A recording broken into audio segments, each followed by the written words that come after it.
Hello everybody, my name is Kira Kennedy and welcome back to Kira Plays. Today, we're playing Kung Fury Street Rage, which is a game on Steam that's based off of a YouTube movie that was completely funded by Kickstarter known as the title suggests, Kung Fury, which follows the tale of a cop who gained mystical kung fu powers after his partner was killed by a strange ninja when he was bit by a cobra while being struck by lightning. Yeah. And then he has to, spoilers, go back in time to fight Hitler and the Nazis. That may seem a little weird, but this movie was originally supposed to be like a little throwback to those cheesy 80s action movies. It's actually really cool to watch, and if you ever do want to check it out, I'm going to put a link to it below in the description. So this game is very similar in a vein to One Finger Death Punch. In that you have to fight off a very large horde and you have a limited amount of hits. Whereas, the only difference, of course, being that in One Finger Death Punch, you're fighting, there's a set number that you fight, and you have the amount of hits you can take changes with each level. It goes from 1 hit to, I believe, 15 is as high as it goes. Could be wrong. Whereas in this game, you only have 3 hits, and then if you lose, you have to start from the beginning. And you also have to face an endless horde to try to get the highest possible score. The highest default score, of course, being held by the main character himself, Kung Fury. And then the rest of the default scores being also characters from the movie. And every time you or your friends surpass a certain milestone, their name replaces... their name goes down and everyone else's name on the list moves down. And then, of course, also much like One Finger Death Punch, certain characters take a certain amount of hits. You've got the regular foot soldiers who only take 1 hit, the higher-ups who take 2 hits, the genetically modified kung fu fighters who take 3 hits but teleport, the arcade cabinets that take 4 hits, and the ninjas who I believe take 4 hits as well but also teleport. I can't remember how many hits they take, because I have not gotten that far in a while, and even when I did get that far, I couldn't really figure out how to beat them, because there'd be a Zerg rush at that point, and I'd get totally swamped and taken out. But while I'm here, I should probably get on to the second part of why I'm doing this right now, which is to kind of serve as an update vlog. The first thing I should probably address here is the big elephant in the room. Why I'm doing a Kung Fury Let's Play instead of the next Sonic episode on the Marble Zone. And there's a sort of good explanation for that. I've been playing Sonic through a plugin I got on Steam called the Sega Genesis and Mega Drive Classics Collection, which came when I bought the original 3 Sonic games, Sonic 2, and Sonic 3 and Knuckles, which also features the ability to save states. So at the end of every level, the idea was going to be that I save the game and continue on with it next week.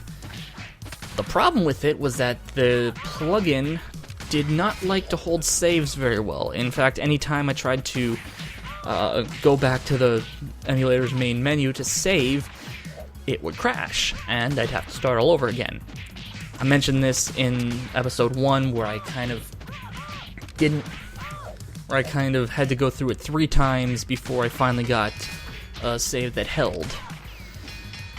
And it got frustrating because the second time around, I think I did it like 5 or 6 times, and I kept trying, and it just wouldn't hold the save.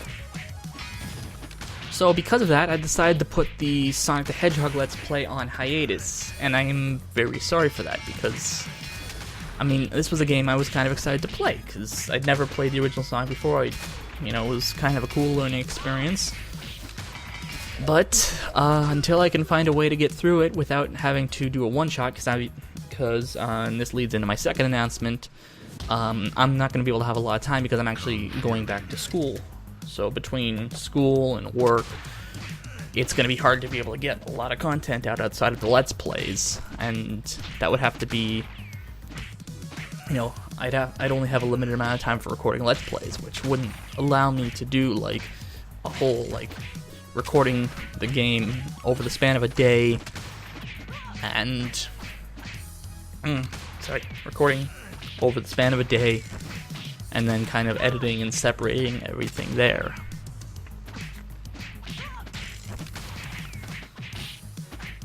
So, because of this, I decided to open up the choice to you guys again, because I know that worked out so well last time.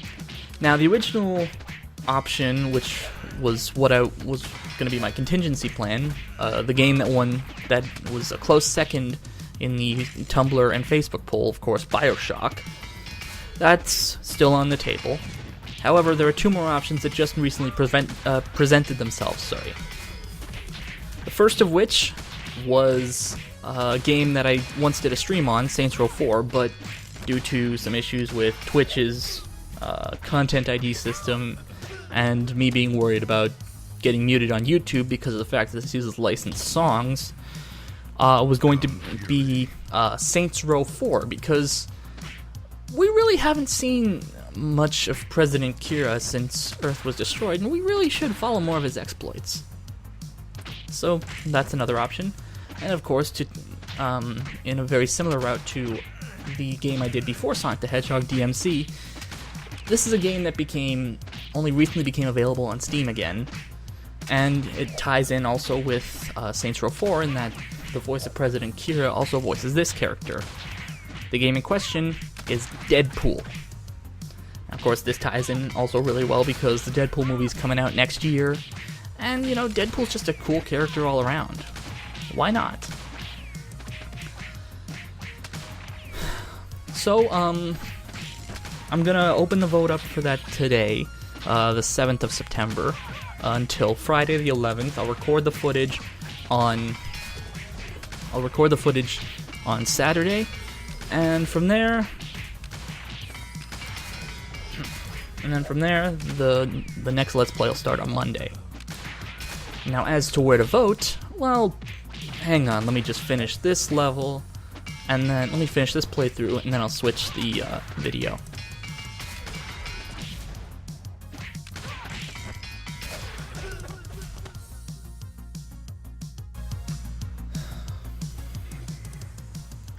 Alright, so you'll be able to vote for this several ways. You can leave a comment on the videos on both my YouTubes, youtube.com/KiraKennedy, youtube.com/KiraKennedyR. You can respond to the post on my Zipcast, zipcast.com/KiraKennedy. Of course, you can also respond to the post I'm going to leave on peanutbutterdisaster.com when I post a video there. And of course, there's also voting on social media. You can, I'm going to enable the Tumblr post so you can answer there. You can reblog it with your response. I'm going to share the post to my Twitter, so you can respond to that post with your vote. And of course, there's also my Facebook. But I will get into links for those with my farewell, which is actually right now. So, with all that out of the way, if you guys would like to follow me on social media, or vote, I am on Twitter at KiraKennedyHNR, Tumblr at KiraKennedyHNR.tumblr.com, and of course, there's also my Facebook page, facebook.com/KiraKennedyReviews. And if you'd like to check out any of my past work, my Let's Plays, my stream archives, even my reviews, you can do so at peanutbutterdisaster.com. That's also where I'm going to be posting the video, so you can vote in the comments section there. So until next time, I'm Kira Kennedy, and thank you for watching. Peanut butter disaster.